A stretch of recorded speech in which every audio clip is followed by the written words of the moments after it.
High বন্ধুরা, সব কেমন আছো? সব কী করছো? শুভ সকাল।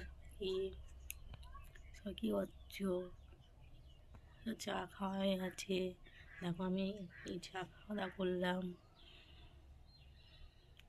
তোমরা কী করছো বন্ধুরা, দিদিভাইরা?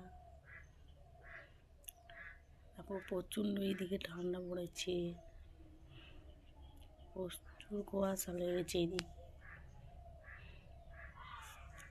দেখতেই পাচ্ছ আমি বসে আছি। বন্ধুরা, দিদিভাইরা সব শেয়ার করো, কমেন্ট করো, লাইক দিও।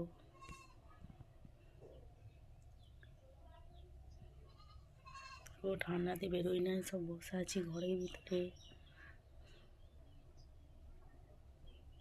তোমরা কী করছো একটু কমেন্ট করে পাঠিয়ে দিও বন্ধুরা, দিদিভাইরা।